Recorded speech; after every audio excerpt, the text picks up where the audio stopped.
Good afternoon, class. My name is Irisarista, and today we're going to be learning to graph quadratic equations. And quadratic equations are in the form ax squared plus bx plus c. And these equations have the property, when you graph them, have this property. They always go up or they go down. They are U-shaped. So that's how can you identify a quadratic equation when you see one of these two graphs. Well, to do this, first we're going to be looking at some steps. The first step is going to be to identify whether the equation opens up or down, as we already mentioned. If the a, which is the variable in front of the x squared, if that number is greater than 0, then it's going to open up. And as we saw in the previous example, it's going to be a U shape with a pointing up. And if the a is less than 0, then the U is going to be pointing down. After finding this, we're going to go to our second step, which is to find the edges of symmetry. And by that, we can follow this formula, which is x is equal to negative b over 2a. Once we find out, we're going to be able to find the vertex. And the vertex of the equation is a coordinate, are 2 points. The first one we're going to assume is x, and the other b. And since we already, and since we already found the x, we already know the value. After finding that value, we're going to plug the x in the equation to get all our f of x, which is the y, as I mentioned here. After that, we're going to plug the points into a graph. We're going to do that by choosing x values less than the x coordinate of the vertex. And after that, which is our final step, is to reflect those points in the edges of symmetry. And the edges of symmetry, we already found it in step number 2. So this was just a brief description of what we're going to do, but this is going to be better explained in the following example. We're going to be looking at the example of f of x equals x squared plus 6x plus 2. Okay, now that we already have the example, we're going to identify our a, b, and c. Our a is the first variable in front of the x squared. And we don't have anything here, but we assume that a1 is in front of it. And that can always be assumed. So our a is going to be a 1. Now we're going to find our b. And the b is the number in front of the x, which is, in this case, 6. And finally, our last number, our c, is going to be the 2. C equals 2. Okay. Once we already have this, we're going to go ahead and continue to the to decide whether the equation opens up or down. So we already said that if a is greater than 0, it's going to open up. And obviously, in this case, a is greater than 0. So the equation is going to be open up. Opens up. And it's going to be it's going to have the form of the U shape now. And our second step is to find the edges of symmetry. And we said that we are going to use that formula, which is negative b over 2a. We already have our b, we already have our a. So we're going to go ahead and plug in those numbers. Our b is a 6, so it's negative 6 over 2. And we said a was 1. So we already have this. We're going to be left with 6 over 2. And that reduces to negative 3. So we already have our edges of symmetry. After our second step, we're going to go ahead and do the third one, which is to find the vertex. And we said that the vertex is in the form negative b to a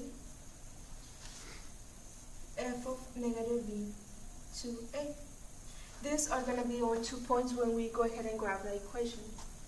The equation. And this is going to be our x. We're going to assume this is our x and this is our y.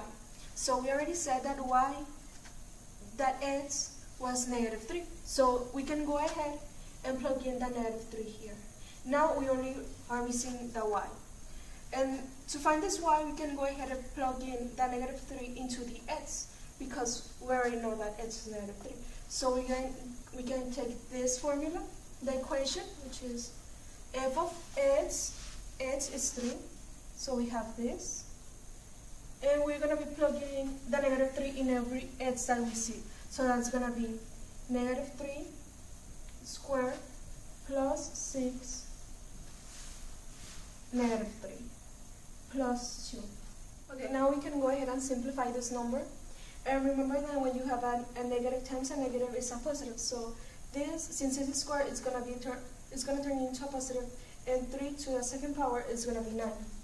And now 6 multiplied times negative 3, I say, yeah, 6 multiplied by negative 3, that's going to be a negative 18. And finally we have a 2, and we can just bring that 2 down. After we go ahead and simplify, we can combine these two numbers since they are positives both. And that's 9 plus 2, that's 11, minus 18. So we cannot subtract 18 from 11, so that automatically is going to be a negative. So the difference between these two numbers is a 7, so we have negative 7. Our f of x is going to be negative 7, so we can go ahead and plug in this into this other pairs, and we're going to be having our vertex, which is negative 3, negative 7.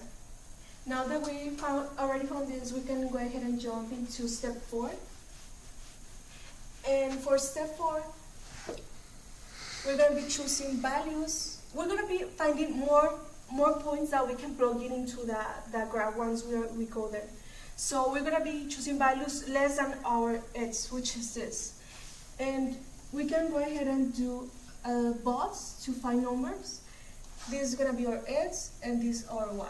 X, I already said that we can pick numbers less than negative 3, and that can be negative 4, negative 5, and negative 6. So these numbers have to go into into this equation. After we already chose the values of x that we want to use, for example 4, negative 5, and negative 6, we're going to go ahead and plug these numbers individually into the equation. And that is going to give us our y's. When we have an x equals negative 4, we're going to have y equals negative 6, and so on. So you can follow that step we already did before to find this 7, which is similar to this. So after having these points, we're going to go ahead and find and do our final step, which is number 5. And we're going to be plugging in these points, and after that, reflecting them over the edges of symmetry. So just remember that we're going to be doing it's not a perfect graph since we don't have a graphing paper or anything like that. So, okay, so we already know it's going to be opening up. After that, we know that edges of symmetry is negative 3. So in this line, remember that this is your x, this is your y, always. So we have negative 3, okay, negative 1, negative 2, and negative 3. So we're going to be drawing a line to this, and our points are going to be between these two sides. So after that, this is our edges of symmetry.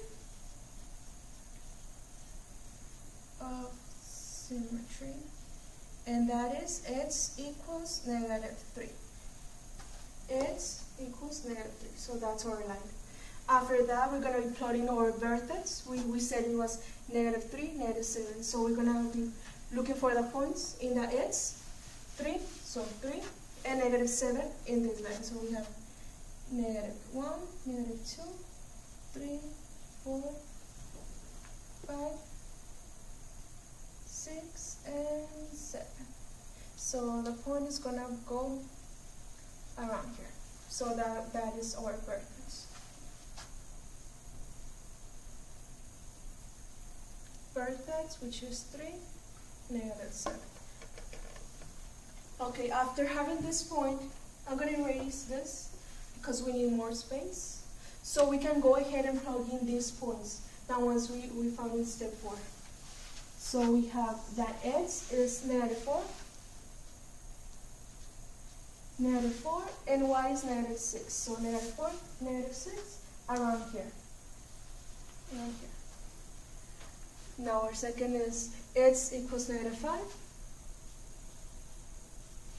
y equals negative 3. So 5, x 5, y 3, around here. And finally, negative 6 in our x and 2 in our y. And that's all. And that's going to go around here. Now these points, we're going to be reflecting them over the axis of symmetry. That's why we want an axis of symmetry, because that's the line that divides the middle of the parabola.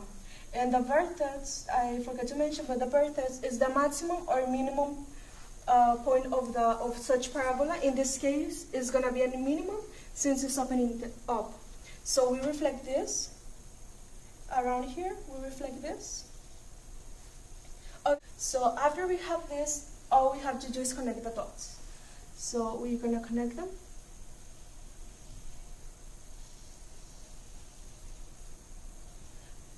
Well, my art skills are not that good, so it's what we're looking for. It's not that good, but they will work. So that is how you graph a quadratic equation. Thank you so much for watching.